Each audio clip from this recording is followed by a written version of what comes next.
Right now on 5 on your side at 10. More clouds, less sun, but little rain. The wardrobe changes we'll be making over the next week. Our top story, 2 teens remembered in the same parking lot where they lost their lives. This kid evidently who shot him didn't have no remorse on nobody's life. Now, 2 high school seniors are charged with their murders. Investigators say the shooting stemmed from a drug deal involving marijuana cartridges. Good evening, everyone. I'm Kelly Jackson. And I'm Mike Bush. Tonight, 19-year-old Tyler Coleman and 18-year-old Zachary Huff are in the St. Louis County Jail, each charged with 2 counts of second-degree murder, armed criminal action, and marijuana delivery to a minor. 5 on your side is confirmed with officials with the Melville School District. Both are seniors at Oakville High School. Rosters and social media posts show both were members of the football team.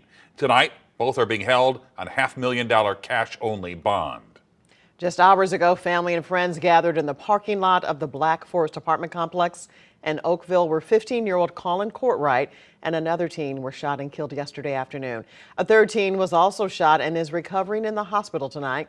Earlier today, Courtwright's father shared how he felt when he first heard the news.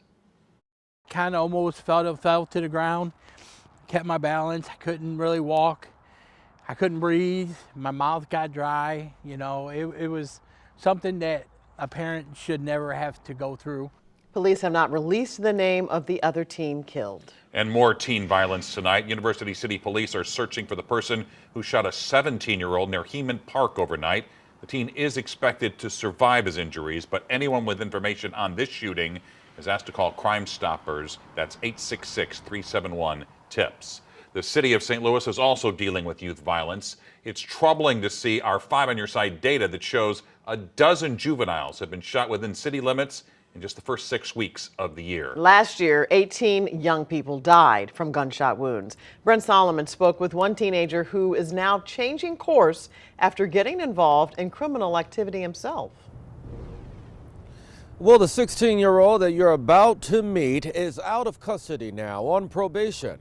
We had a long conversation tonight about the factors that lead a lot of young people to crime. His message tonight, it's not worth it. 16-year-old Reese Randall and his cousin Dominic are on a path to be better. Both have dabbled in crime and know other teens who do. The people that they saw, like growing up and everything like that, they like their uncles, dad, like older brothers, cousins and everything like that, they could have been in the streets and everything like that. Yeah. And so they grew up around it and got accustomed to it. So it's like a cycle. Yeah. So it could be something with their family or they gotta provide or just they peer pressure. Peer pressure is what led Randall to rob a convenience store in Sunset Hills, he says. It was this time last year. I got high with somebody I knew and did a robbery. He called me up. He was like, hey, you want to go ahead hit this lick real quick? I was like, let's go do it and everything like that. So we went to the gas station, everything. I walked in, I had the gun in my hand. He says it was an airsoft gun. Following the crime, he spent a month in a youth detention center. And then that first week and everything, like when I heard my mom's voice and everything like that, and I was talking to her, it just broke me, like the pain in her voice and everything like that. That just hurt, and I was like, nah, I gotta fix this. Now the teenager has a job. He's working to get his GED, and he now finds himself encouraging his counterparts not to go down the road he did. But if you're gonna do something, at least think about the consequences of like the actions that you about to take. And like really think about how not only is that gonna affect your family and everything like that, but also the people around you, like outside of family, like friends and everything, your future, like future job opportunities and everything like that. The 16-year-old tells me when he was behind bars, he met a mentor, an adult who spent time in prison. And that connection helped him realize he could be better. Live in St. Louis tonight, Brent Solomon, 5 on your side. Tonight, police in the Metro East are investigating after 2 people were shot and a baby hurt during a drive-by shooting outside a liquor store. New tonight, Robert Townsend talked to neighbors who raced to help the victims. Robert. Mike, witnesses say the gunman sped through the East St. Louis neighborhood and critically wounded a man and a woman. Tonight, police are still looking for at least one shooter. It started out as just another day for workers at Pop's liquor store in East St. Louis. But shortly after 1 Tuesday afternoon, they say their surveillance cameras caught on video someone in a silver Ford Taurus speeding down Bond Avenue and then repeatedly firing at a man, a woman, and a baby sitting in a sedan. I heard 6 shots. I wasn't scared already. After he heard the gunfire, this fearless store employee ran outside because his son had just left the business near 10th and Bond. He immediately laid eyes on the 5-month-old baby the front seat male passenger was holding. I saw the baby in there. I went just to the store and grabbed the phone, called 911. Yeah, I was in his lap. The baby's still, moving around. Check the baby's not shot. He wasn't crying, he was calm, but he had blood on him. Police say paramedics rushed the 28-year-old woman and 29-year-old man to a hospital with life-threatening injuries. Both live in East St. Louis. He's my friend. He's one of our customers. He's a really good guy. Both victims were shot in the head. The shooting happened near the John DeShields housing complex. Neighbors say they're sick of the gun violence that's ruining their neighborhood. People we talked to concerned about their own safety and asked us to not show their faces. Nobody deserves this, and I'm praying that they put down the guns. Yeah, I hope they catch these guys. Police say the baby's injuries are not life-threatening. Now, if you know anything about the shooting, call the East St. Louis Police Department at 618-482-6600.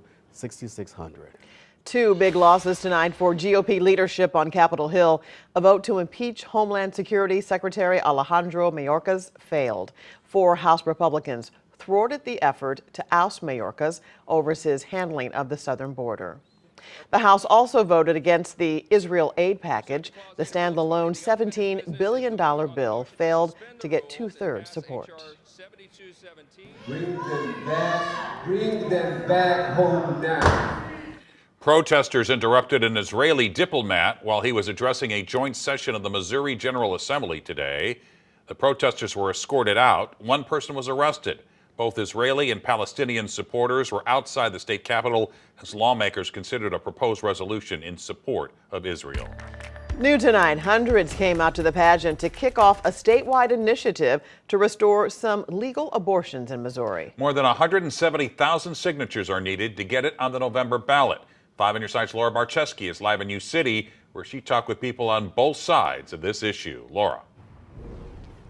Mike and Kelly, those in favor of this proposed constitutional amendment say if it is placed on the ballot and approved, it could prevent lawmakers from infringing on reproductive freedoms. And those who are against it believe it could be dangerous and maybe even take rights away from Missourians. What do we want? When do we want it? This crowd of Missouri voters is trying to get the Right to Reproductive Freedom initiative on the ballot this year by signing a statewide petition. To me, it's about getting our rights back. I think it's really important that we be able to make decisions for our own lives, our own bodies, our own families. And so I think it's really important that Missourians are coming together and saying that we want to we want to end this ban on abortion. The proposed constitutional amendment says the government shall not deny or infringe upon a person's fundamental right to reproductive freedom. So that includes things like, of course, abortion, respectful birthing conditions, right to miscarriage care. That's what the amendment does. It's preventing government interference. And what the whole morale behind the amendment is saying, you know what, it should be up to Missourians and their doctors to make decisions about their personal health care. Founder of Coalition Life, Brian Westbrook, says they oppose the proposed amendment as it has the potential to walk back decades of pro-life work. Missouri became the very first state after the Dobbs decision become abortion-free. And the reason for that is because the people of Missouri are pro-life. The people of Missouri do not want abortion here in the state of Missouri. Westbrook says he believes it could be damaging because of the broad language. When you actually read it, you understand that parental rights are being removed, and also any man or woman in the state of Missouri, their rights will be diminished, and their ability to sue and protect themselves after something that's gone bad, they will no longer have that. We'll have a link on ksdk.com where you can read the entire proposed amendment and also find out where you can sign this petition, as that has to be done in person. They have several signing events coming up. Reporting live outside the pageant, Laura Barcheski, 5 on your side. Tomorrow, a group of concerned citizens will be in Washington, D.C. to fight for federal funding to clean up radioactive contamination in the St. Louis region. But tonight we are learning more funding might come from Jefferson City. Governor Mike Parson has requested an additional $225,000 in the state budget. The money will go to the Missouri Department of Natural Resources to study areas exposed by the radioactive waste from the development of the nuclear bomb. Tonight, the Vatican has announced decisions on 2 parishes fighting consolidation under the All Things New plan.